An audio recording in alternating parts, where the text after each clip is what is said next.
with Sindy Sinn. How are you, Sindy? Hello, mate. I'm very well. How are you? Are you lying to us? How well are you? Oh, I'm good. Out of 10. I'm Out of 10, Sindy. You never want to be 10. Hey, Sindy, Yeah. just sit a little Why bit. not? Just You wanna be a bit closer to the microphone. You want to sit at a solid 7 to 9. Is that so you're always hungry Why? to You sort wanna- of 'cause pursue? you always want the opportunity to one day hit 10 and to know what that feels like. Maybe one day right before death. Or on your last breath. Yeah, but if you experience 10 too soon, it's downhill. Or as my wife would probably say, and Jake's last breath, I'd finally hit a 10. Yeah. Well, You yeah. gotta live that scope for She could people. say something like, Jake was so handsome 5 years ago. She said that every year for the last 15 years. Every year for the last 15 years. No, you never want to taste heaven. That's the thing, right? You want to stay away from perfection. Otherwise, it tarnishes you. That's an interesting idea. What do you mean by that? But is that just is your own perception of achieving that or not? You just if you've already hit the heights and you're refusing to admit it because that's just a depressing thought. Oh yeah, you don't want to. Yeah, you don't want to look back and go, "Fuck, that was." Are you talking about like? Well, I know I just peaked, but I'm refusing to admit it. It's like I'm still better at this, but I know I can't. Every band ever who had a fucking #1 debut, like their first album was debuted #1, and then album #2 comes out and they go, "Yeah, we suck. We said everything in the first record." Yeah, and then the stinker comes out, and it's like, a series of stinkers. Like Michael Buble, his #1 record, right? His first record, that was his best record.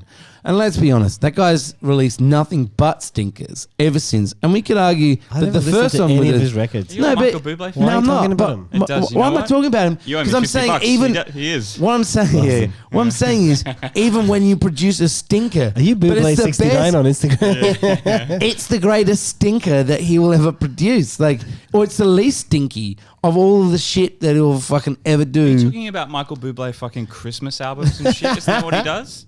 Yeah, it's all what he he does, does, I think. but it's He's not crooning? what. But his first one Crooner. was like a legit cover album that he was legitimately good at, and now he just does Christmas shit. So even Yeah, if so you could just go right, he was great at that version of fucking cover albums and blah blah blah. He was really good at it in that first record, and now he's sold out even that terrible medium of being cover album guy. He sold that out. How do you Like sell Richard that Cheese. out? He tasted 10.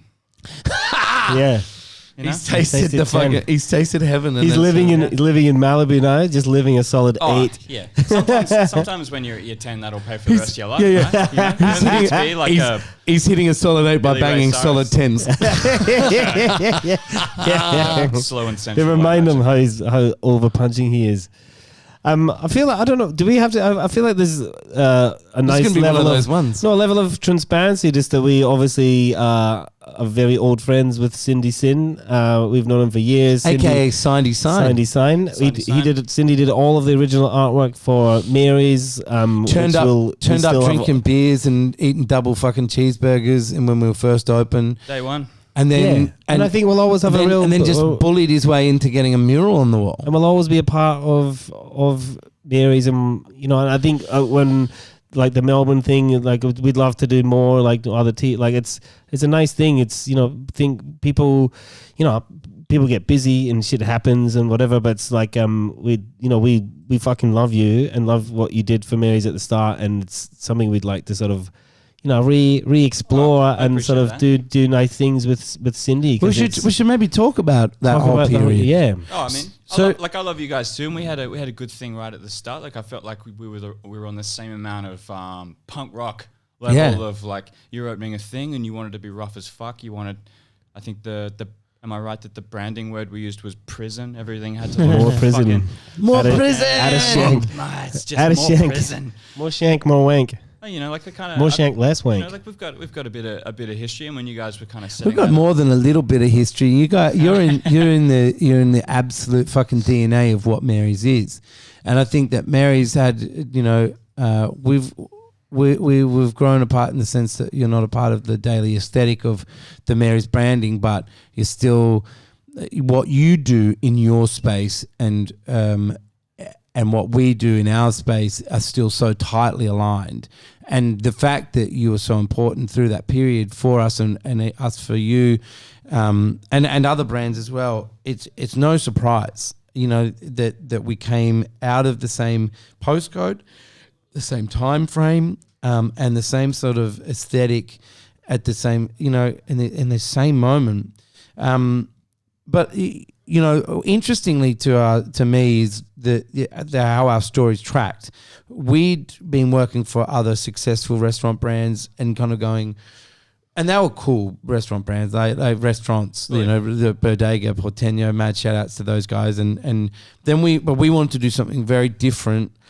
And you'd been working very successfully in your own career as an illustrator and an artist, and then kind of but within the framework of other people. And then you went, right, I'm out of working for someone in the same way we did, in the same time frame that we did, and then I jumped off. Our brands What kind were of you doing? correlated. What were you doing? I don't really know that story. I did a million things before I was a full-time illustrator artist. I was working as a roadie. I used to work with Rose Tattoo and Human Nature on tour a lot, and I worked at a couple of call centers where I met obviously I got sick of the sound of my own voice, but I got... What are you selling? But we worked for the RSPCA and some shit like that. Mostly selling raffle tickets to people who didn't want them. Yeah. And I met the raddest cunts. I met the raddest cunts working at that place. Those guys are in bands. Those guys are in they're like pals and pals and pals and pals that have there stuck wasn't around. a design job in that sense. It wasn't Zero like you design. weren't. And then I worked at APRA for a while, looking at music copyright, working with independent bands, recording covers. And then when I left that, I was already getting quite a lot of freelance illustration work, and I just didn't have time to really commit to doing it. I was doing all-nighters and then trying to get a nap at lunchtime to try and catch up on sleep and shit. And then eventually I was able to go part-time, and then eventually went full-time and set up Snake Eyes over inside the Young Henry's Brewery. And it was actually one of those things where committing that much time to what I wanted to do was the secret to the success of Well, let's break it right down, right? So where were you in 2013? And let's make it as narcissistic as possible and make it in line, as clear as we can, in line with our own timeline. But in 2013, we opened Mary's. It was in the April. Yeah. What were you doing in April 2013? So I would have been, at that time, I would have been part-time at my job and part-time and every other second of the day working on artwork and illustration for people. And back then, I didn't quite have my process down. I was still kind of clunky. I was wasting time on things. I was kind of figuring it out. I didn't go to a fucking art school or a design college or anything like that. So I was figuring this shit out myself. And Creatively or technically? Both. What? Yeah. I mean, Is it quite technical? It's your work is so beautiful in its simplicity, but we see a little setup. It's quite digital. It's very digital. It started with more paper and pens and scanners and the whole thing, and then I realized that to actually streamline the process and to be putting out work faster, everything had to be digital. Everything had to start. And you got to learn that. Yeah, and it takes time, and you need to figure out what you like. And at the end of every project, I kind of sit down and I go, what worked about that? What didn't work? And it could be something simple like, I fucked around at the start and I didn't start it fast enough, or it could be, I quoted wrong because the fucking job turned out to be way more hectic than I thought. It could be anything, and I'll look back on each job and go, what could have been better about that? And that's a thing that I think a lot of freelancers who work for themselves don't necessarily always do, because they just might maybe blame the client or blame the job or blame the tools or blame, I wish I had a better computer or some kind of shit like that. So it was it was a fun process to learn and to be really I think I overcompensated by learning how to do everything and how to run it all myself. And especially being an illustrator, there's a lot of competition, and just because you're really good at drawing doesn't mean you're really good at dealing with clients or dealing with taxes or dealing with any of this other shit. Or fucking organizing and deadlines and all that shit. It's exactly the same with bands. You get or being interesting. Just because you can draw doesn't mean you're drawing something of fucking note or something of worth. Totally. Yeah. Well, I mean, you could have it applies to anything. You could have someone who's really, you could have an incredible band who gets on stage and shreds, but the message fucking sucks. Yeah, they don't answer their emails and their shit sucks and they miss out on everything and it never happens. It could be a chef who fucking cooks amazing food and just is never in the right place at the wrong time and screams at everyone and tries to fill up all the fucking waiters in the fucking cool room. Blue singlets and fucking toy necklaces and stuff, and no one takes him seriously. And then Can I ask just no one takes him seriously? What world are we living in when a man with a fucking blue singlet and a toy necklace can't be taken seriously? Come on. Can I ask just to backtrack slightly on Yes. that. So when it was kicking off, how did that happen? Was it through just people you knew, or did you start your Instagram account, or like how did the work start to flow in? Like how did you start even getting anything from going from doing drawings to people paying you for that? I would work really hard. I've always been a big believer in like, when I say like hustling, I literally mean like introducing myself to people, and like it could be something like at a bar or a band or literally via email. And there was times where I was working on festival posters for bands, and I would email every single manager of every band involved and just go, hello, I did the artwork for this festival that your band's on, and if ever you need something down the track, happy to work on shirts, posters, merch. It could be something simple, it could be something complicated, happy to be a part of that and work on that with you.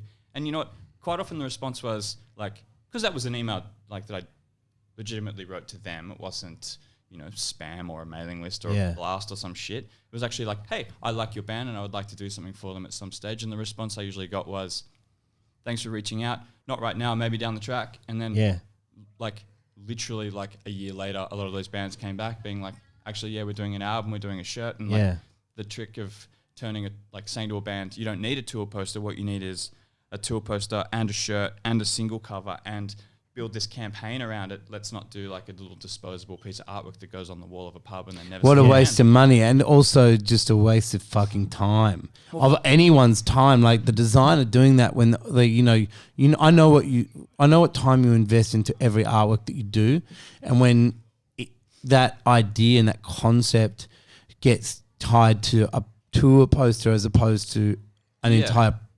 You want it to see as many eyes as possible. Like that's that really is like what it's about. Is like trying to be on board big projects. One of the things I think that sets you apart the most is the fact that your art is very distinctive and it's very good. But you have a level of humor and you're clever. And you have a level of thought that you apply. The simplicity of the humor is fucking perfect. Exactly. Like it's so simple. And I think it's like that humor. Like, anyone could have done that. I was like, yeah, but you fucking didn't know. The Mambo campaign that is a perfect one. Like I don't want to talk about the stuff you've done with us because I think it's a bit weird.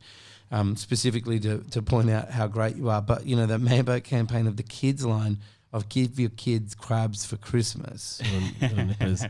Yeah, and then when the little fucking, and then these beautiful fucking very cute, very cool drawings of these beautiful little fucking cartoon crabs doing funny things. Yeah, fighting seagulls for hot chips or like stealing waves. And but that idea, that subversive message that goes beyond it and underneath it, it's something it's like great lyrics. But taking the piss is like a thing that I like to do. I like to not take things too seriously. You've turned it into a job, Sindy. But you're one of those people. It's more than just hiding. I mean, obviously, hiding penises in artwork is probably my favorite thing. I was going to get there later, but so good. No, look, one of the things that, in all seriousness, about it is the fact that because you make it look so easy, there have been a lot of people who have come along and tried to copy what you do. Oh, for sure. Aesthetically. Yeah. And I know that you lean really heavily on your influences aesthetically. Yeah. But your voice and your tone and the way that you approach is very singular. And that's what when I think about Sindy Sinn, I don't think about the cartoony kind of aesthetic of it. I think about the humor and the messaging and the subversion to it. That's what Sindy is to me. It's like 3 words. There's 3 simple words in there that just sets it apart. Yeah. I try to think of every project and like break it down to being like, how simple can we make this and still make the message of whatever the fuck we're trying to sell punch you in the face, and at the same time, like, how can we include like a couple little gags about. Where did you learn that though, Sindy? Just being a smartass my whole life. Fucking really? Do you think that's where it's from? I think being a smartass is learning that you're really good at it. Being a smartass. It's an endearing quality, It is to be able to take the piss out of something, including you got to be able to hack it. You got to be able to wear it out of yourself as well. Yeah. Like I don't mind taking. One of my favorite things is to just like take clients who are very high strung about a project, and then to just like send them like something that I think takes absolute piss out of the project but nails the brief in terms of like, what are we trying to do? What are we trying to achieve? Because like sometimes you can actually like, you can have a more successful design by being funny, and it's something that people want to share and show their Yeah. friends, and as opposed to being like, oh yeah, he drew a fucking coffee cup, you know, for a cafe. It's like, yeah, okay, cool, man. We know that it comes in a fucking cup, you know, like trying to think of something quirky, like, you know, it's on a fucking, the cafe's on a corner where people are constantly having car crashes. You could draw a t-shirt of a cafe with 2 cars crashing out the front, 2 people arguing, going, fuck you. And like, should we have a coffee and talk about this? That's a better shirt design for a cafe than like... I always remember you said this one thing to it once, is like, people trying to be cool, you were like, yeah, fucking it's not hard to be cool. If you want to be cool, just get fucking some Ben & Jerry's and cut it in half with a knife and put 2 spoons in it and share it with your missus. It's like, that's cool. Did you say that? Yeah, he said it to us once, yeah. To me? No, I don't know. I don't know. It turns out... I was drunk. I don't remember that. That's fucking great. I was there. It probably means you were there. Right when Beth and I started dating, I was there. That means that you were probably there. When That's Beth so and good. Beth and I started dating, I got a Ben & Beautiful Jerry's, wife, like, Beth. cut it in half and just was like, there you go, dessert. And the reality That's is so good. the lid falls off, so it's Yeah. fucked. It's a bad idea. But I'll tell you what, if you can eat half a tub of ice cream really fast, it's a fucking great idea. Sorry, Kenny, go. Yeah. Oh, no, Oh no, I think to go back to your original question of like when you guys were, I'm glad you did. You guys were starting. I thought it was off a and question of merit. How it kind of built up is like, you know, I was doing a lot of artwork with Young Henrys and stuff, even when they were brand new. Like literally, Oscar being like, "Hey man, we're on tap at this new bar, and we need a sign that says like Young Henry's Schooners $6 or whatever." And he's like, "We don't have anything. We need a sign." And it was early days for him. It was early days for me as well. And I was always doing what I could to help him because we were friends growing up in bands and shit like that. And obviously, I thought Young Henrys was cool as fuck what they were doing. And then that was when there was just like 3 or 4 of them, and they were just running it themselves, and they were working their asses off. And it grew, and then it got to a point where I think Oscar and you and I, Jake and I sat up and had a quick beer, and we were talking about ideas. And Oscar was like, "I think we should do like I Got Fat at Mary's as a shirt." And I think it was yours. now, you know, I think it was a team effort, but I We think were all there together. I think that I Got Fat at Mary's is yours. yeah, but it was part of that first little project of Yeah. doing a little collaboration shirt together, and I think it went well, and I think that like that led to more things, and then, you know, painting the mural and painting a few things inside Mary's kind of gave it a little bit of identity, which I think a lot of other venues in the area didn't have at the time. Yeah. And so by putting some like big, messy, aggressive artwork up on the wall, which was aggressive but not like scary to families or mums and dads and stuff, so it meant that like people would come in To and give go, it context, so like it's pretty terrifying. It was literally the Virgin Mother, who's a devil, yeah, Devil Mary. Devil Mary, and Yeah. like And the I Grim think about Reaper. it quite a lot, and the more I think about it, the more I realized how deeply subversive it is. You know, like at a time in 2013, society's kind of exploded in their level of conversation around these things. No, but I took your thing and I made it scary. That was what I did. I just made it scary, but I kept it kind of simple enough that it was like, and I But there was an acknowledgement of what we were doing, which was really subversive. You know, we were wanting to subvert, and, you know, we were having conversations around, it's the same idea of us having this podcast. You know, like we don't want to have the same conversation as everyone else at the same fucking time.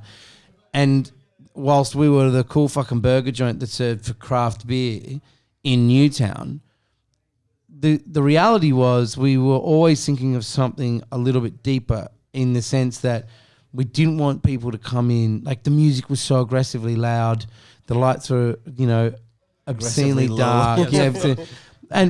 Yeah, but why? So we could fucking crush you with kindness on a service level. So we made you jump through hoops so you could finally go, oh, what they're really trying to get So to when the you point pull, of is you pull them Yeah. back out, it's like it's raw. It's an experience. It's real. Fully. But It's it's something And you then- go away thinking about. That and then you put you some- walk into something thinking I don't like this and leave loving it, and that traverse is that sits with people. It's so easy to fucking make people love you.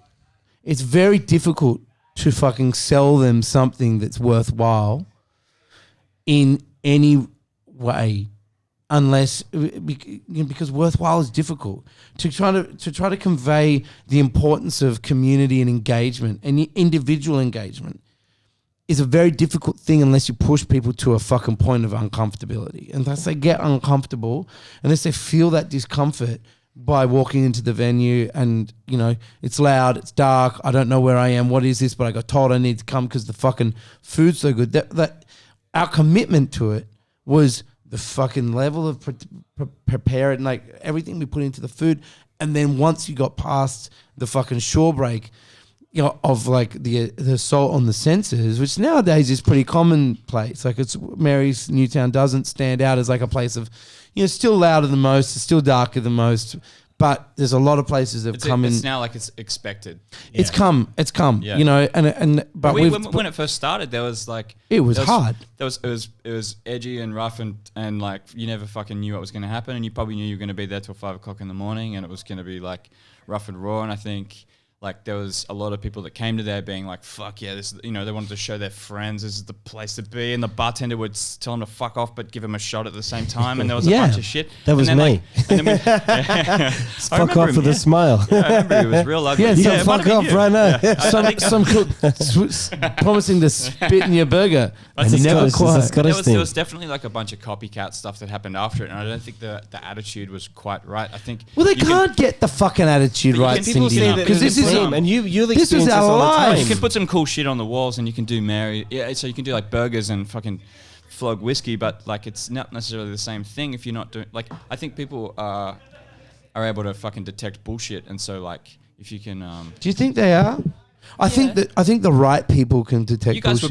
You guys were being incredibly authentic with the way you were doing it, and I think that's why people thought it was rad. If you guys were like a couple of soft cock fucking accountant boys trying to open a tough punk bar, start a brand, they'd be like, well, you know, they would have been like, oh, like no, but you would have gone, and you'd be, yeah, and you would have been right. Yeah, and I see that all the time. I get, you know, I remember I was saying to this. I've said this to you a million times, but like when we were doing it, it's like, man, I got an email from this guy. He wants to start a fucking whiskey fucking burger bar. He wants to say this. I just tell you about it because like obviously I'm not going to do that shit. I just say no to it, but like I'd pass it on to you mostly so that you'd deep down inside you'd love me, but also so that like you knew like there's take the compliment. There's people who want to replicate this shit and like. But they want to replicate it for all the fucking wrong reason. They want to replicate because they think that it's a spring of financial wealth. It's a spring of wealth. They're not willing to actually engage in the difficulty that it took to put it together. Because it wasn't immediate. And the strength of character to actually fucking number one. Find a path to your own personal voice and the way that you want to be seen and project yourself in the world at a distilled level, at a purely distilled level. I know that you're an artist and you could fucking replicate a whole range of other artists, but distilling it down to what you're really great at and what we did, you know, distilling it down to that core level where like, it's a very difficult process, and when you see other people try to do it, I'm like, fucking go for it, you idiot, because I'll fucking see you in 10 years, and it's not easy, and you'll be gone. Fully. If you last 10 years, your fucking business will be worth nothing, and mine won't be, because I'm not building a business. I'm building a fucking place for myself in the world, one that I never thought could exist.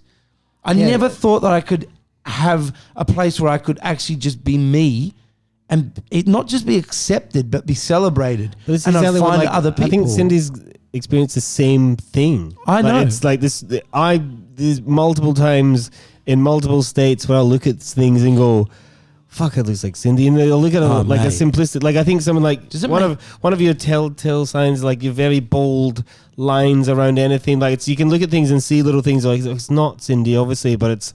You know, you must, and you know, let's all be very frank. Like selling burgers and playing rock and roll music, isn't invented. You didn't invent your style, but you didn't invent naughty cartoons. But in our little bubble at that time, like you were doing it, and the brands that you worked with, and then So when it moves into other burger brands or other like craft beer people like doing like, you know, skull fucking cartoons, you're just like, oh, for fuck's sake. For fuck's sake. So I mean, it's like a big thing that I've always had about my own stuff is never to compromise on style. And I think when I look at other artists that I really respect, and there's a fucking million of them, but you know, artists that I respect, the biggest thing is that they've never compromised on their style. So they take on a job, they could work for fucking, you guys or for McDonald's, and it wouldn't matter. Their style is their style. This is how they present it and how they do it. And this is like, you would recognize their style walking down the street. And I love that. Like, imagine if you could hear a band playing a song and recognize the band and the cover they were doing purely by their sound and the singer's growl and the fucking tone and the everything. Like, I've always really, really liked that about artists, which is the same reason why, like, if a burger bar came to me and said, we want to do a Mary's thing, it's like, dude, that's so fucking boring. Like, what the fuck is the point? Like, it's almost impossible to fucking pull off as well, because, you know. But it's so boring. Like, it's like, man, it's not even creative. There's nothing in that. And it's like, man, like, why don't you fucking go and like have 500 fucking drinks and come up with a different idea and come back? Because like, but they don't have ideas. It's much more exciting to, like, you know, like, that's, you know, not to bag on fucking burger bars, but like, you know, like, there's no shit talking. It happens in every industry. In every industry, like, happens in beer too. It's like, you know, hey man, we like craft this. Beer was crazy with it. You know, all the how was it for you? Like, the decision, the ones to take up and the ones that, because I know at the end of the day as well, you know, you don't have mouths to feed, but you got a mouth to feed, and it's a fucking loud mouth to feed. I'm sure it's expensive. You got a snout to feed. Expensive snout. But saying yes to certain things and saying no to certain things, there's got to be a line where you're like, you know what, they just make it through, and I'm gonna design this T-shirt for this rip-off brand or band or whatever it is. What goes into your decision making around those things? Or have you ever had a real regret? Have you ever done one you went, oh fuck, I didn't do it? Like, no, you know what? The biggest thing has been. You don't have to name it. No, name it. The biggest thing has been. Kenny, make him name it. Yeah, name it, Sindy. Fucking name it, Sindy! I hated working with Kenny the whole time. No, you know, like he doesn't make a prison. The biggest thing has been experience. I know, like, it's not true. experience has given me the best way to recognize red flags, and the red flag could be anything from, like, I'm not the right fit for this project, or like, tell us a story. Don't need to name and shame. Just tell us a story. No, it's just like, no, like, they'll know who they are. I say no to a lot of work, and I say no to work. You must, for a lot of reasons, and quite often it's because I've got a lot on, and I say yes to things that I really want to do for the right reasons, and I go, this is a fun project, fun guy. He gets my style. I get their style. This is rad. This is a thing that I haven't quite done before, and we can make this really fucking cool. Times that I say no to things are when either I've got too much on my plate, and that's been a big learning curve for me, is saying, like, when I started, I'd say yes to, like, everything, because, like, when to the point where you would never deliver artworks that were promised. Well, yeah, I mean, there was always a joke that Sydney, the deadline, is like, you love a deadline. He's like, I love the way they sound when they fly past my ears. I've never respected a deadline, and I never will. And why should you? Nah, you know what? Fucking, they can wait. But I mean, what's a deadline ever done for you? Nothing. But I'll tell you what, like, it's been a big, when I say learning curve, like, when I look back on projects that I've done that have worked and ones that haven't, like, my time management is a thing that I need to constantly be getting better at, because the projects are getting bigger, everything's getting bigger, and like it's just real. You could set up like a spreadsheet and go, oh, it's going to be this for each job, but it's not, because like it's a thing that, you know, my job is ultimately to send someone artwork that they're fucking stoked on, and sometimes you can think that it's done and send it to them and they're not quite stoked, and you're like, you know, if you were clocking by the minute, you'd be like, yeah, well, I've job's done, see you later. But I'm a perfectionist, and I want them to be happy, and I want to be happy, and like, I don't want to just compromise on something because, and same with them. I don't want them to go, oh, we paid for it and it's done, so therefore here it is. Like, my whole thing is constantly being like, we need to both be happy. This has to be win-win. And if that means more time, or if that means more money, or if that means more whatever, like, that could blow out the next project, and that's been my constant thing. Can I say something now? And as someone, can I ask you a question first? How can a person with a beard like that be a perfectionist? It's growing on me. To what you've just said, and I respect it and love it very much. And this is sort of getting to the real truth and the core of sort of our relationship is, as people who have worked with you and on all those deadlines that just blew out the window so hard, you never told us. We've never had that conversation. Not that you never told us, but we've never had that conversation holistically. Like this is how I work, and this is how I believe that this is what I do. Because I love listening to that. there was many times it was just, you know, like, oh, I'll get it to you next week. And then, you know, 5 weeks later. It's the reality is like sometimes something might be at 90% and I don't want to send it to you because I don't want you to see it and go, oh. I want you to see it and I want you to go, fuck yeah, I want you to be super, super excited by it. So like that week might be fucking inconvenient at the time, but like my point is that honesty and transparency around, you know, we'll wear this as much as anyone in terms of like the questions we asked and how we probably worked together. But it's really like having that conversation and having that realization. Yeah. You know, it wouldn't stop us sort of like it's our job to keep going, Sindy, is it ready yet? Is it ready yet? And it's your job to say, nah. For sure. Like it's, but that sort of that real honesty there was a lot of, next week. And it was like, just, it felt like you were giving us fake deadlines or just you were shushing us so you could continue with when you maybe had no idea when it would be ready and we didn't have the true conversation of you just saying, to be honest, Cans, I have fucking no idea. Like this is where I'm at. It might be a week away. It might be 2 weeks away. Yeah. I'm not sure. And then we get fucking sent a picture of a crab. Yeah. This is the beauty of it. I would say that comes down to a couple of things. At the time, with experience now, I would handle that differently. And I think that like back then I was trying so hard to fucking nail it that I wasn't like passing on the information that like, oh dude, I haven't quite got it yet. And trying to like actually make like your job is to turn on creativity like a light switch and then turn it off when you go to bed is 100%. Actually quite it's a real process and I think that it took me a minute. That so much. That's one of the best things about the studio, having Snake Eye Studio, the studio that you guys were a part of inside Young Henry's. Founding members. Very fun. But I think like having a reason to go and like put on pants and go to the studio and like be a professional and be a fucking a worker. The Nick Cave mentality we talk about. Yeah. Nick Cave, like when he writes music, he's like, I just go to my studio Monday to Friday 9 till 5 because it's my fucking job. Yeah. And I need to write shit. So it's not the idea of like, well, when I feel like it, the moment will come to me. It's like you've got to. There's a discipline. I remember I had a conversation with your wife. She wasn't your wife then. And you know, just they were living in Sinn.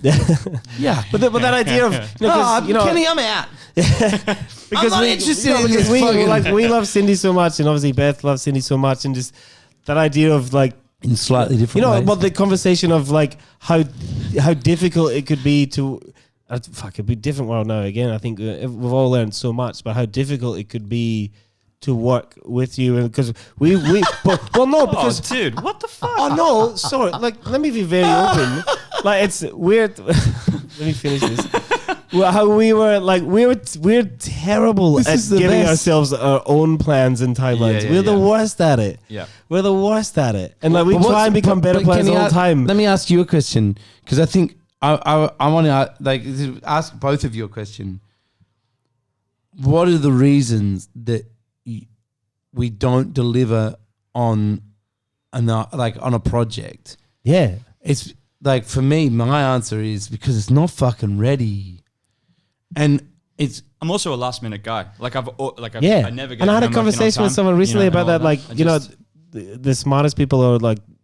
The conversation was the smartest people and the way they penises. Yeah, the biggest penises. But they write, they study or they write their papers, whatever, last minute. Like, that's kind of the way people work. I like the pressure though. I like the pressure. Me of deadline. too. And actually, I know that we've talked about what we've gone through, but like I reckon there's been jobs that I've had that have gone like, oh, just whenever you're ready. And that's actually like, it's actually the damaging death wish that's of a project. Shit thing, man, you could say that about anyone. You know, like, okay, cool, man, go and like, I'd tell you what, if I said to you, bet you can't have a 6-pack by Christmas. That's why Oasis's third record sucked. Maybe one day you'll have a 6-pack. This is why Oasis's third record sucked. It's not that their fucking songwriting disappeared from their bones. It's the fact that they got given too much money, too much time, too much cocaine. They hit a wall. And the wall is one of opportunity. Yeah, that's a Oasis joke. Is it? Yeah, they hit a wall. So you said Oasis, right? Wonderwall. Yeah, the big song. I'm not used to hanging out with this cunt. No, but the question that I like around the idea of you not delivering, and for me it comes down to the fact Never that not always delivers. No, just yeah, within but just that, not in within the that time timeline. frame. Well, this is the thing I think But that's harsh separates. because every project's different. No, Yeah, I don't mean no. it to be harsh. Yeah. Well, I'm trying To come defend your myself, defense, motherfucker. to defend No, myself, I'm I trying have to come. respected lots of deadlines. Yeah. Respected the way they flew past my head. But with us, you never did. But you always delivered the brief. Excellent work. Above and Excellent. beyond. So, To a degree that defines who you are. That where all of a sudden ease and accessibility yeah. and timeliness, they are they're not even conversations when it comes to Sindy Sinn, because you know the quality of the work is going to be at such a level that these things are just, they're not worthwhile even having in the I discussion. mean, we've hit and a- I think we've hit that's a really we've hit a beautiful stride thing. where you guys have never made changes to any artwork we've ever done, right? It's been Mate. like, here's the brief, and then bang, here it is. It's like, we've had a really good your thing. work was a. It's not just me. It's not just Jake. I'm just sorry. I was just You trying to tell me to shut up? Well, I was just talking. There's a whole. You weren't talking. You went. Do you want to hit No, I pause said and I you can just go started and talking. punch? I was like, with the work you always Evidently, I need to delivered. piss.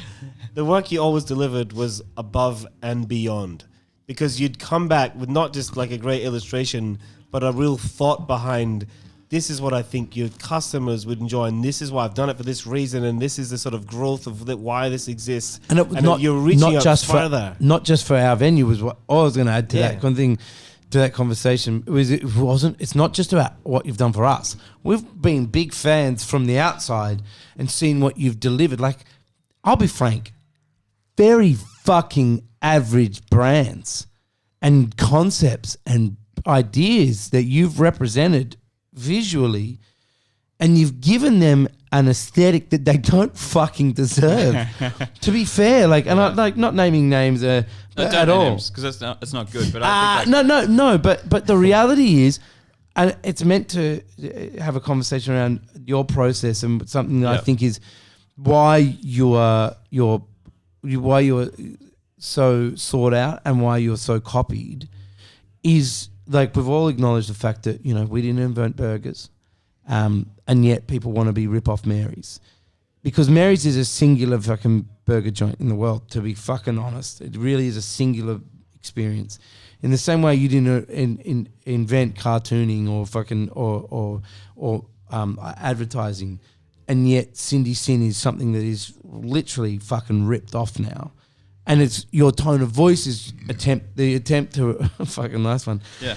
The attempt to rip off your tone of voice and not just your aesthetic is so clear. And that's where the power comes in, when people are fucking trying to take your shit and you know they will never be able to take your shit. They can't ever get close to it. I mean, it's a beautiful moment. And, like, hats off to you, because you've created something that is unique and it's singular. Of course it has its, you know, like, all of us have to wear and show our influences, but we can also just own what we've created, and you've created something very beautiful. I think the way you handle that stuff is really important as well, because I'm, like, you know, even on Instagram, artists that I don't really know or I'm not really friends with, I've seen them all the time share, like, you know, fuck these guys, they're ripping me off, fuck this. Fuck and that. Like that, like a really negative approach to that kind of stuff, which I think, like, man, take the compliment. Like, I mean, obviously there's, for some things, it's like if it's a actual rip-off and like a fashion brand takes an artist designer, puts on a shirt, sells it for $1 million. Sure, that's a different thing. That's a behind-the-scenes conversation as well. Yeah, that's a different conversation. But I reckon, like, for someone that's like feels like slightly ripped off, I feel like there's a lot of artists that kind of go real negative with that stuff and it eats at them. And I think the best thing you can do is go, like, take a deep breath, take the compliment, and then to like I would honestly say, do you take the compliment in those moments? I don't. I have to be. I don't take the compliment. I mean, we've had, you know. How do you feel about it, Kenny? Do you take the compliment in those moments? I don't. I don't think it's a compliment. I don't get offended. I think that my first thing is my first thought is your business is fucked because you obviously have no thought around what you're doing. Yeah. So therefore, like, you're never going to succeed. My first thought is like you're about to lose money. And I feel fucking bad for that, because you're just trying to build something on a false sense, and therefore it's you're fucked.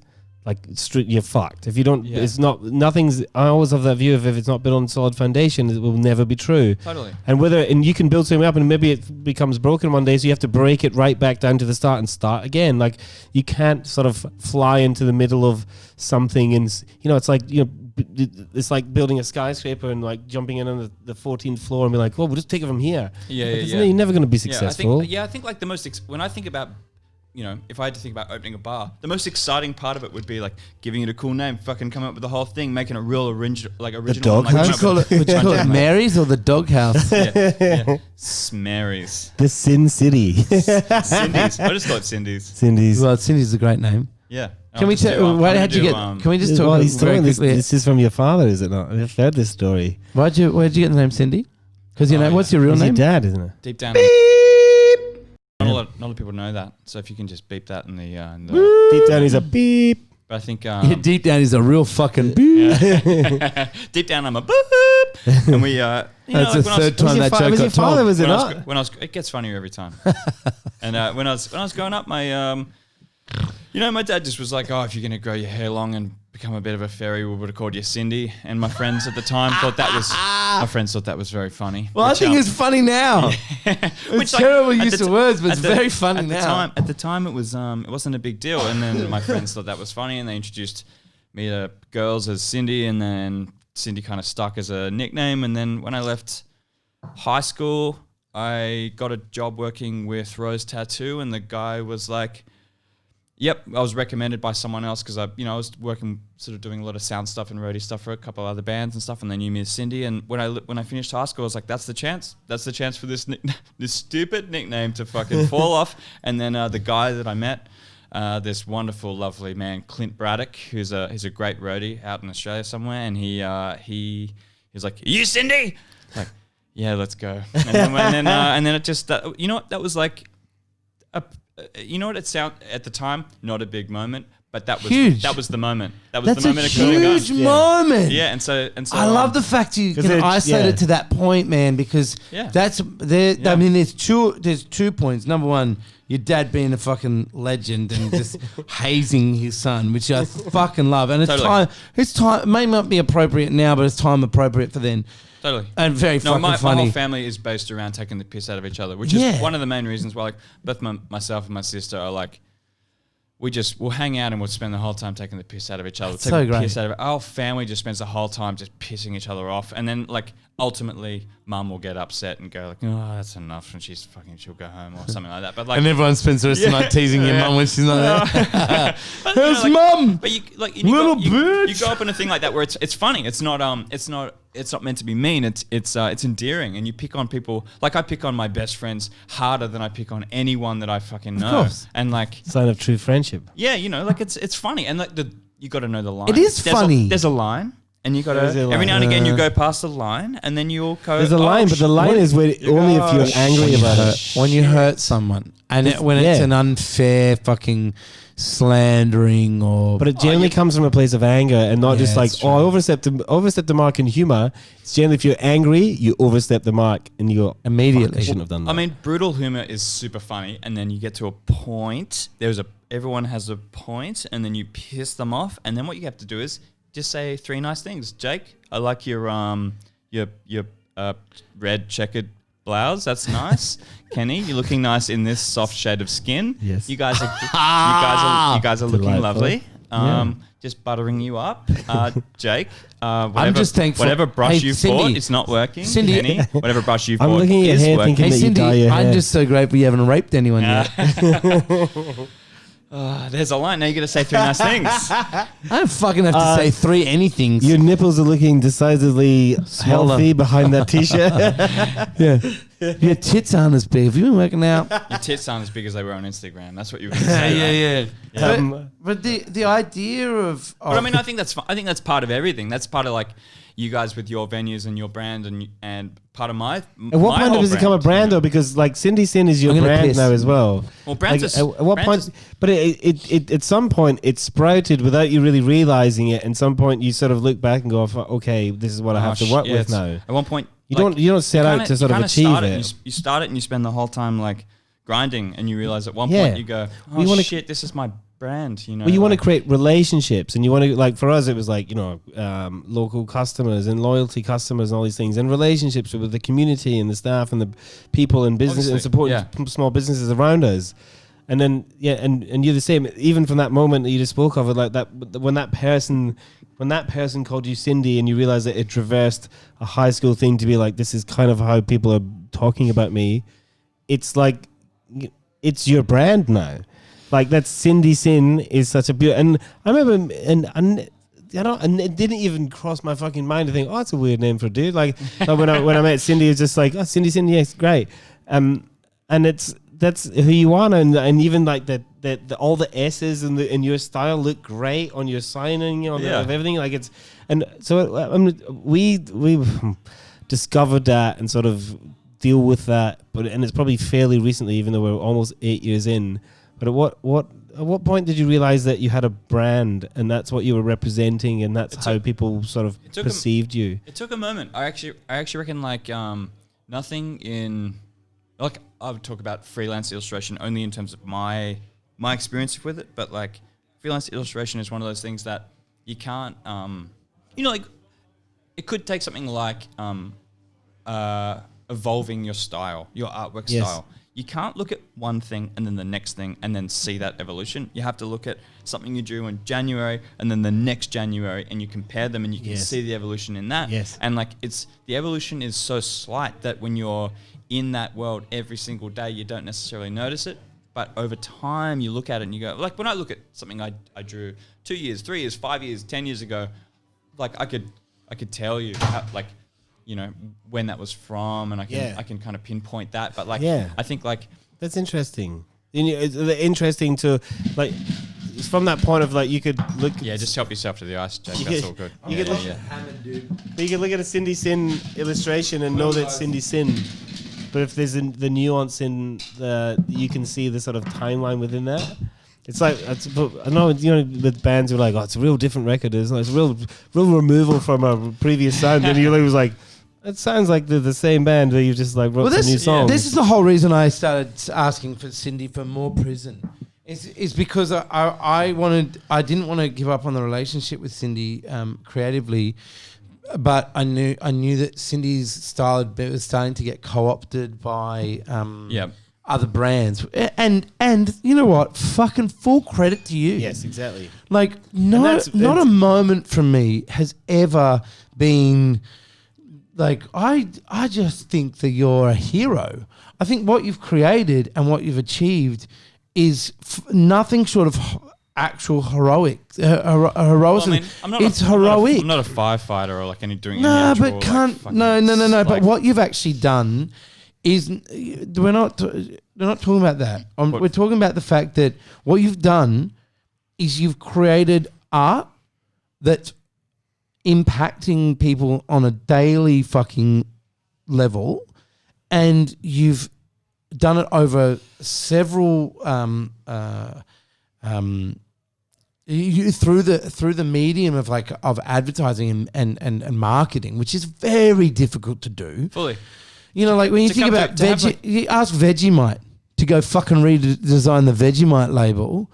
You know, like, you've represented a whole range of different industries with your very distinct take on life, and not just, you know, and that's what I like about bands, though. Working with bands is the most like satisfying thing, because band artwork changes every fucking album. You know, they have a new logo every album. You know, like, you look at, I mean, like, with obviously a few bands, you know, Rolling Stones doesn't change their logo all that much, but, you know, you could have, like, literally work with a couple of bands and then go, like, to see a band that you fucking love, like, playing, and then to the side a merch desk with a couple of designs of yours sitting there, is like, holy shit, like, I'm a part of that. Like, I'm a part of that. I wasn't willing to give I wasn't willing to give it up. I wasn't willing to give up the relationship with you at that point, because we'd already created something of such meaning, and there was a real strength to the brand. There was a real strength to the messaging, and you were really core to that. But I wanted to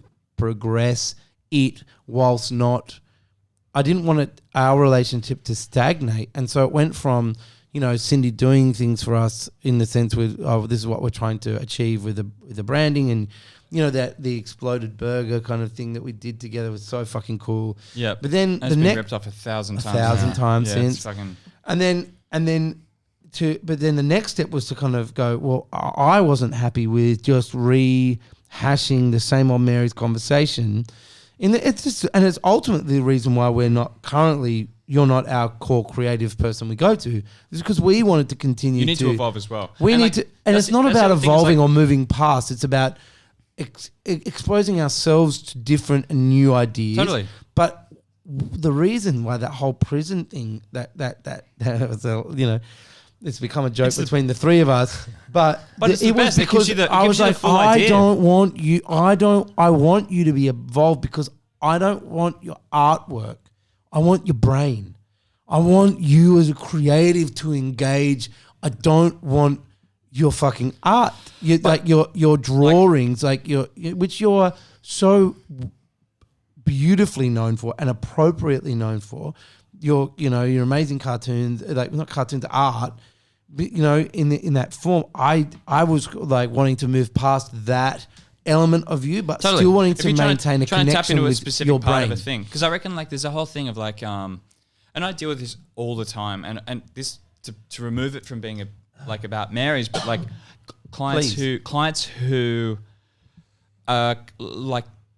sort of know what they want, but don't necessarily know how to articulate what they want, and my job very often is to go, well, it's a challenge. It's kind of part of the fun, but it's kind of job. It's someone being like, hey man, I run a fitness business and I want some fucking t-shirts that are fucking tough as shit for my weightlifting fuckwit to come in. And so then you go, okay, so where are you? What's this? And be you got to try and work out a thing that is specifically tailored to the kind of people that are for that business. And so therefore with you guys being able to articulate prison, I was like, fuck yeah, man, I get prison.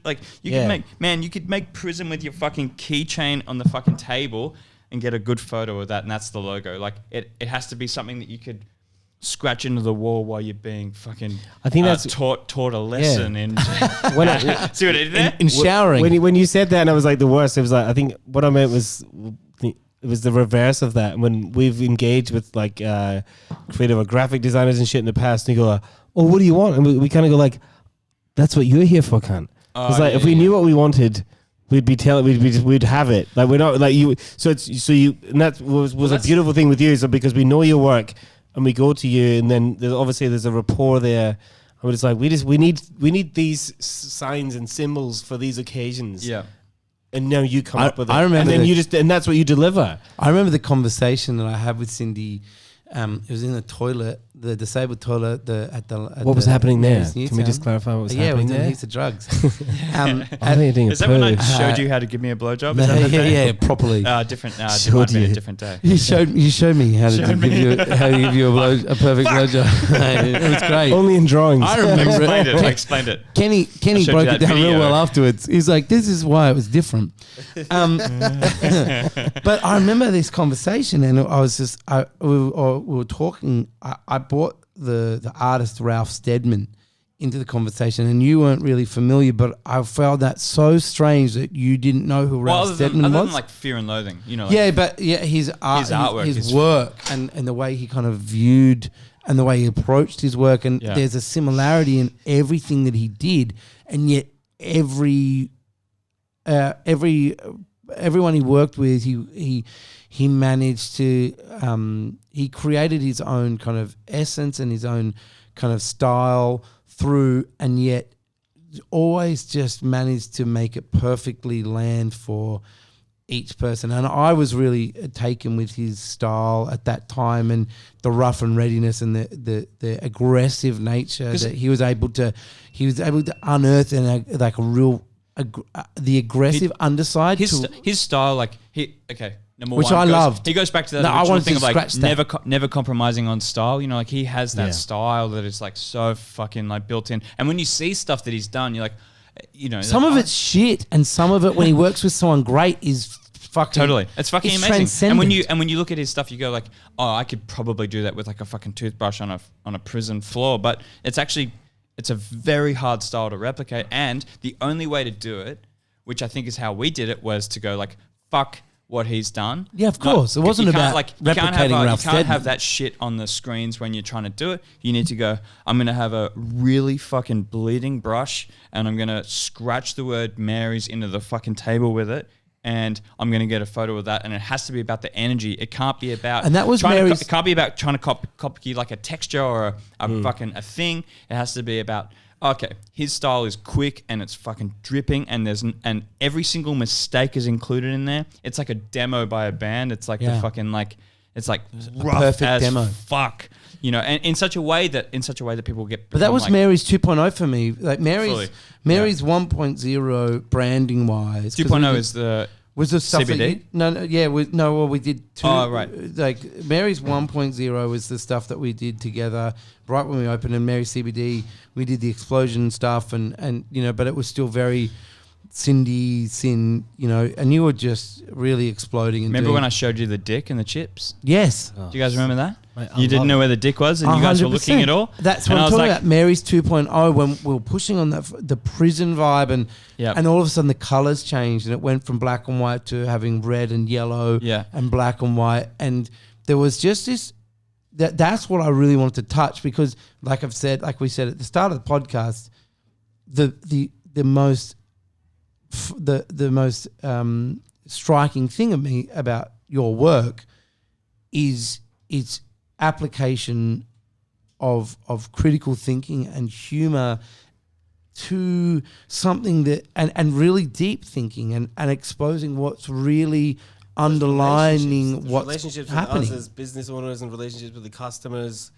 And Like we were no longer wanting to just talk about So remember like burgers, remember like Buble. We wanted to hit the fact that we are different, and again mark our difference again. And you stepped up to the plate and smashed it. Do you remember Splendor? The first Splendor? You guys were like, oh, we're doing like the we've got a bit of a booth and we can do whatever we want. We've got a bit of budget to build some shit around us.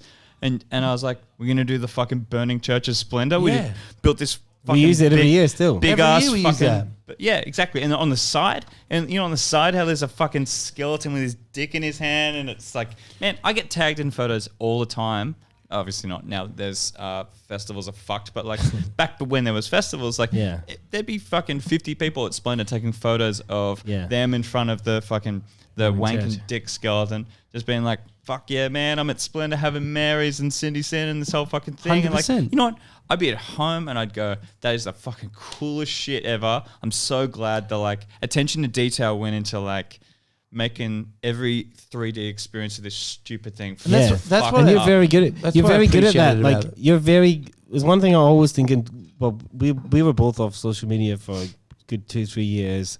You can tell we're back on it. Well, Kenny's back on it. Come back on it because we got we had to lay everyone off, like because everything just shut down. So so back on Instagram, and I enjoy it for a minute, and I still hate it. I hate it, but one thing Cindy's amazing at is like the paper trail you leave through all of your work.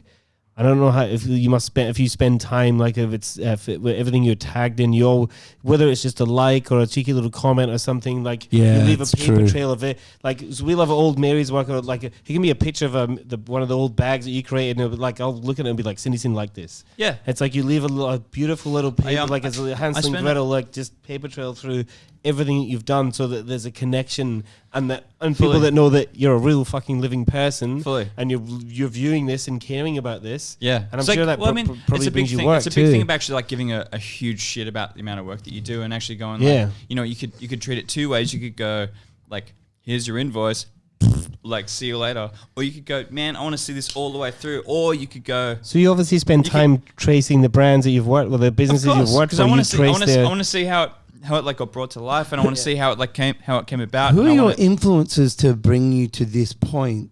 Who are the people that you go? I mean, obviously Jesus. He's a big part of my life. But I mean, like it's really hard to pinpoint which part of Jesus, but I think the penis is probably the most pointy part. I think a tiny penis. The pointiest part of Jesus is not his penis, it's the fucking nails that went in. Yeah. He's the ultimate scarecrow, right? But I think when I've done some work, obviously the work The ultimate obviously the work that we've done together has been like very, very, very photographed. And Yes. so to go back through and to see the work that's been done is very satisfying as a person that was involved in it. And people will tag photos of, post photos of the result. Yeah. And that's the point. You want the kind of like experience where people are so excited by what you're doing that they take photos of it before they've even opened the fucking bag. Like that's exciting, you know. Like, and that's the reason for you've now got this here at the LANSDOWNE, which is my thanks cunt stamp. Yeah. And I realized that when I was selling t-shirts on my website, and when friends bought a t-shirt, I would see their name and recognize them as a friend, and I'd write thanks cunt. You know, fuck you, enjoy, suck shit. Yeah. And then I would like fold it all up and pack the thing and send it out. And people were taking photos of the receipt of a shirt that they'd received, being like, oh, the artist wrote thanks, kind of, you know, which is totally obviously like friend driven at first, but then like it became such a thing that I made the thanks cunt into a stamp, and I said anyone who buys a shirt from now on gets the thanks cunt stamp. Yeah. And then, But I do want to nail you down on your influences. what do you mean? Well, who are the people who excite you in either the art world, the music world, that actually create these moments? As in, for you? it's like literal artists, or like just both. anything? Like it just the way the way that you've. So one of the things I think that is most telling, I know, I hope this is coming through. The one of the number one reasons why I think you're such a success is because you're able to isolate something about yourself, which is your individuality, and focus it. But that has to come with some level of inspiration from someone else and other people you've seen. Well, and I'm interested in knowing who those people are, like, and what if you were to give the top 5 things about what makes Sindy Sinn, and then the correlating influences that have given rise to those 5 things.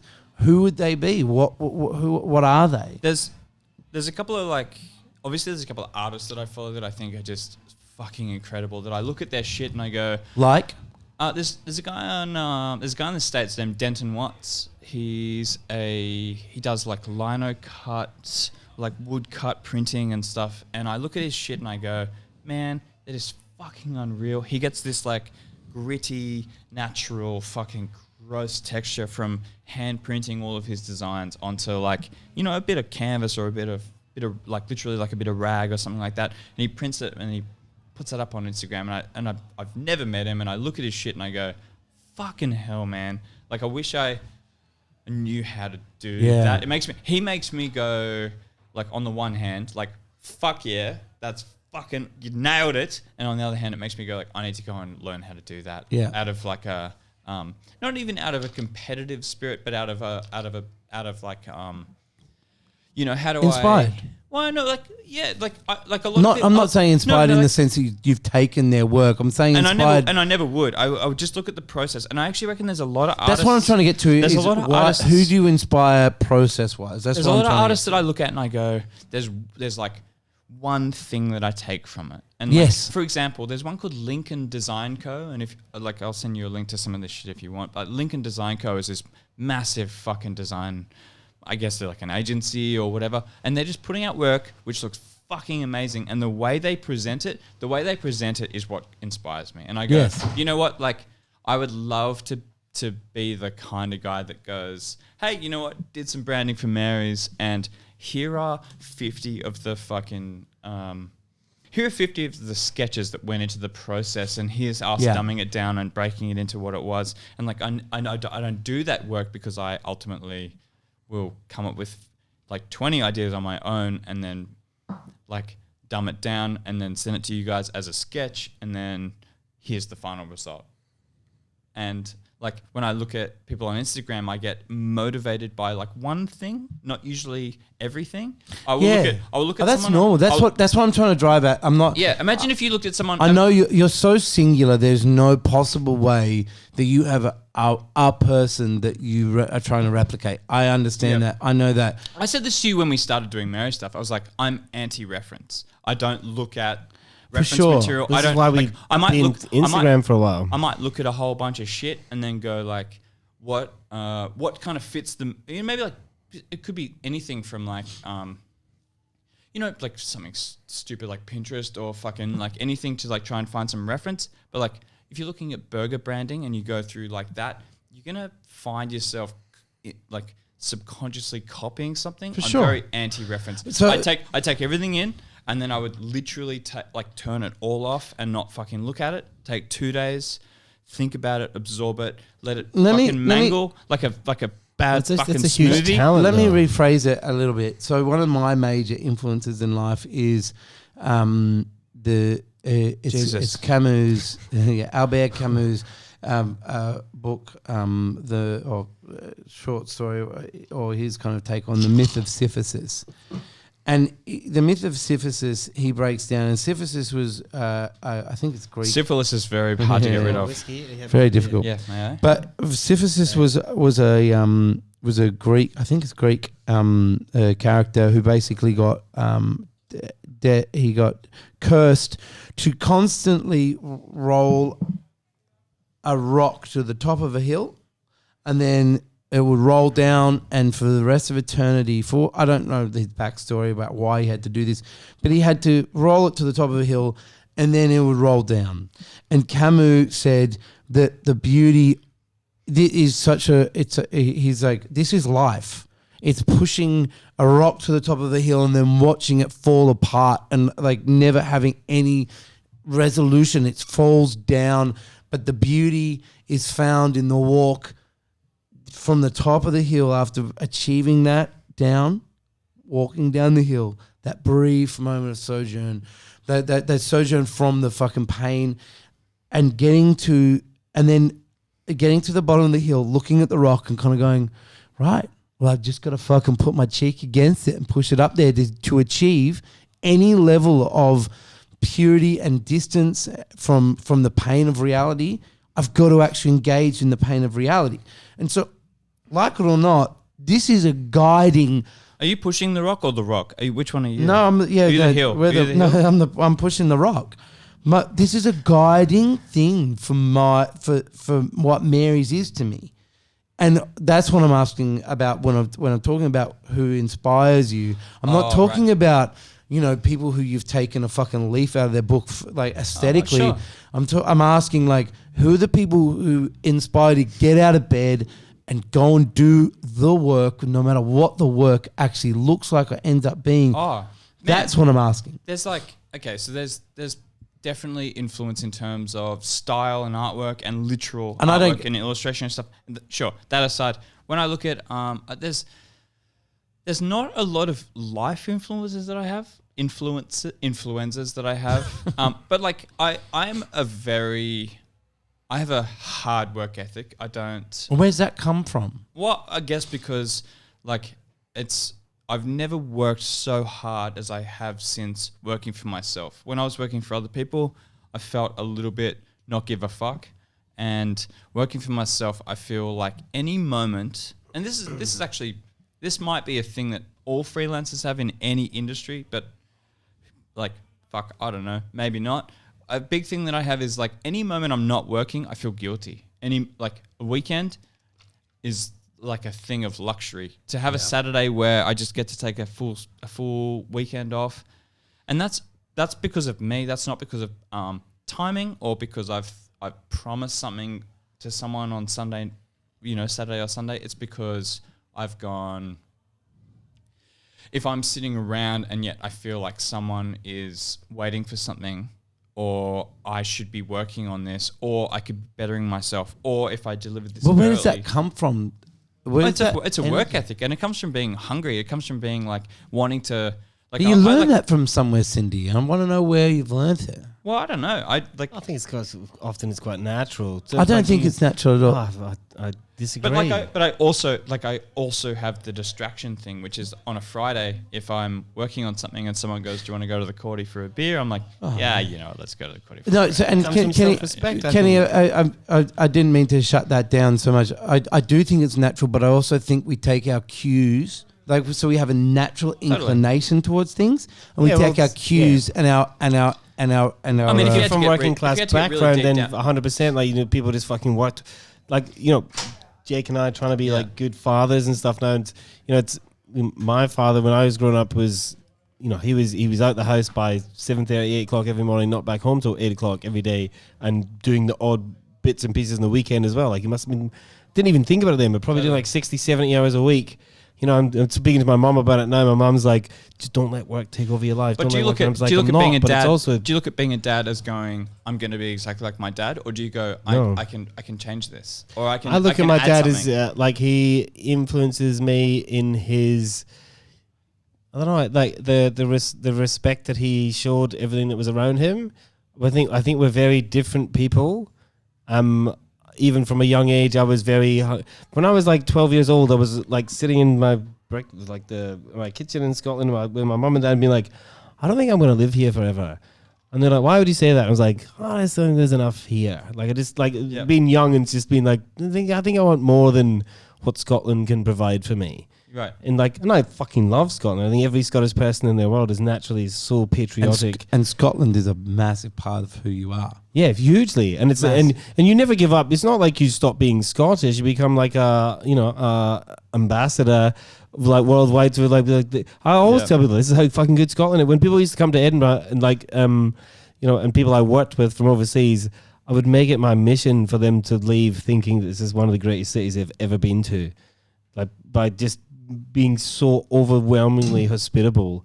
And I still think it's still part of me to preach that word, that how much I love it.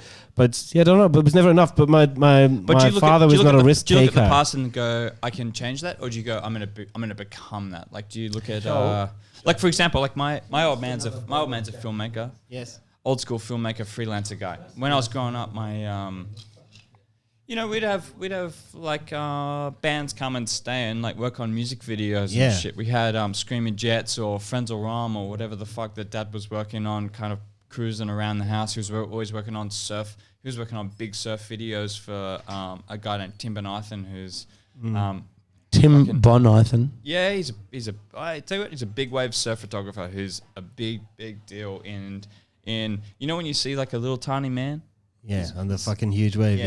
Yeah, I'll tell you what. You're like, that's not real. Tim's the guy that's fucking pulling the strings on that shit. But like, growing up with Dad, he was always a freelancer. He was always hustling. He was always making shit done. And I didn't know the ins and outs of what he was working on. So I don't know that I adopted his freelance sort of anything. But that said, I approached everything with a sense of like his creativity, where you look at a problem and you go, hey, I'll tell you what, if I gave you this room and you had to turn it into something successful within this bar, what would you turn it into? And you're like, you know what, like a sausage scissor would be really good, or like maybe that, and like constantly just like and no idea was a bad idea. You just throw ideas out there because like fucking ideas are easy and free, and you don't get to attach to anything, and you just kind of chuck stuff out there, and like. That's a huge part of your success, I think. Because you look at problems, you break problems down, and it's not a problem. You break a job down into like what are the problems? How can I fix this? And that's what it's what sets you apart. When we talk about people ripping you off, and like not just the humor around you in those three simple words that might like set it apart, but the way you pull something apart to really create something that's beneficial. Like, you're like such a businessman in that sense, a business person in that sense, that you break it all down to sort of think, how can I penetrate multiple avenues with this one thing? Totally. And that's one thing on his mind. It's how to penetrate multiple avenues. But it's a talent. Like, it's a talent. There's people that go to fucking university, they shit at that. Like, I want to be a fucking graphic designer, creative. Like, and they just crap at it. Fully. Whereas like you're born into it through your talent of illustration, but your ability to diagnose an issue or And transcend the actual topic. prescribe something to a business situation. Because that's pretty much what you're not drawing art and selling. Like I know you've got exhibitions, but you don't draw art and sell art. You create art Ideas for businesses. That's kind of Correct. your main source Actually, of income. a nice thing lately has been as a result of COVID. Thanks, Joel. Quite a few people Thanks, have Joel. been saying We're running out of Jack Daniels. commissioning me for canvases, which has been really nice for their houses because they spend more time at home, and instead of That's a beautiful thing. and like instead of a business being like how much for a mural, it's more like literally like a couple being like, hey man, we want to commission like a Is that becoming a And- part of your business now? I think it's going to be because like the fact that I've had a couple come up and I've never really pushed that as a thing that I do means that like imagine if 5,000 people came to you saying we wanted to have a fucking cucumber burger. Eventually you'd say maybe we should figure out how to do a cucumber burger. Yeah, and I would. And so like I'd make it, and I'd make it what I would make my version Marty, of the cucumber thinking burger. about it. And I've always kind of thought, Hot fuck, sauce. it'll be so hard. Yeah. It'd be deep fried cucumber with hot sauce for sure. It's like Would there be mayonnaise? Like a shit pickle. Yes. Shit pickle. But they like the fact that people have been coming to me with this, and then I've never really pushed it, and like I kind of have always thought that's going to be really hard because murals are harder the smaller they get. A big fucking mural is easier than a small mural. Yeah. Like it's like the details get lost in it. But the fact that But I've done a couple now, and I've really fucking enjoyed it. Like getting up. So what's next for Sindy Sinn? Let's can I touch one Sorry, thing? sorry. Just want to touch one thing because we might move past it quickly. I just wanted to say that one of the most beautiful gifts I ever got, and I know you're part of it, is from Jake when we framed all of the stuff that we'd done together. It was all your artwork. Yeah. So I have all of them at home. In the current home I'm in, like we don't have. I've got one of the Mary's ones up, but I didn't have enough room for the. I think I'm going to bring them to the office. We're trying to sort of invigorate our office with a bit more sort of who we are. So I think I'll bring them there. That'd be nice. But Jake got Where's me the to like office? just up above P&V. Oh, You know, have you of never been there? course. Yeah, yeah. Oh, I've It's- been up there. But it's Yeah, like yeah. it's all those Not ones. allowed It's like there. it's the get Yeah, I fat. usually get told to get out. we come to yours because your internet's faster. But it's like the first two T-shirts, the Mary's logo. Yeah. Like That's the great, though. exploded Mary's burger, even the kebabs. One because we did the kebabs at that time. So I think it's like Oh, the 4 or kebabs. 5. Remember 4 or that 5 sign? just prints of your There's work. a kebab sign floating around out there. yeah, 4 or 5 prints of your work. And it's probably hanging up in here. And I think it's like we're probably one of the Should only hang it up in one of the here. few people in the world to have like original Sindy artworks like framed and on a wall. Like because it was meant Yeah, some, man. it meant that's how much it meant to us. Like if it was a fucking branding Well, it was exercise, special, it would you be know, like it was- fucking it was whatever. special, and but it it is was special. it was It is marked. special. It was marked with art at every fucking point, Yeah. and that was so fucking cool. Yeah, I did. And thank you for that, Sindy Sinn. Hey, listen, Fucking- I reckon we need to wrap this up. I'd love I'm to keep busting the talking. piss so no, much. well, you're the one who can't go for a piss. To be fair, so let's wrap this up Fucking shit. Permission to piss quickly. myself? But Please piss yourself. That'd be the ultimate. Like, He did thank it. you. thank you. Yeah, we're standing up with a fucking big old wet patch. But Sindy, it's been a big thing for us to bring you in to this podcast at this point, and we'd love to have you back again and again and again, so we can talk about life in a different way. It's been very focused on our relationship, and I'd love to have another podcast This is talking definitely about chapter 1. There's a chapter 2 after Yeah. this. Which Yeah, we can do. Yes, about sure. where you're heading. Really interested in the progression that you see for yourself going forward, and because it's fundamental to the reason why we find you still so inspiring and I'm handsome. and And handsome. So handsome. Thank you. But it's you. I think just to nail off what Kenny has said is that you have been so integral to our story, and we can trace our story through your art and your influence on us, and it's without doubt one of the most important stories that we have to tell internally and externally about what Mary's is and where we are and where we land. And there's more to explore in that, not just in podcast, but in that professional world. I think Yeah, we'll I do think more so. things together later I as think we so. sort of just pursue like this, It's like been that beautiful. nice, those points. I think you're like anchors in the Mary sort of You truly career, are. I suppose. So. You truly are. And to anyone who's had your art represent what they are, I think that anyone who doesn't find your influence fundamental or influential Can go fuck themselves. is they can go fuck themselves because they don't even know what they're doing. They don't know what they've got, and you're a singular human. I love you. We love you. Thank you for chatting. I love you guys. I love working with you guys. Love you. Thank you for having me on the show. I look forward to chapter 2. Chapter 2. And let's go watch fucking Miniskirt. Let's go watch Miniskirt now. Boys, love ya. Thank you, Sindy. Thanks, brother. More beers, more whiskeys. Boom.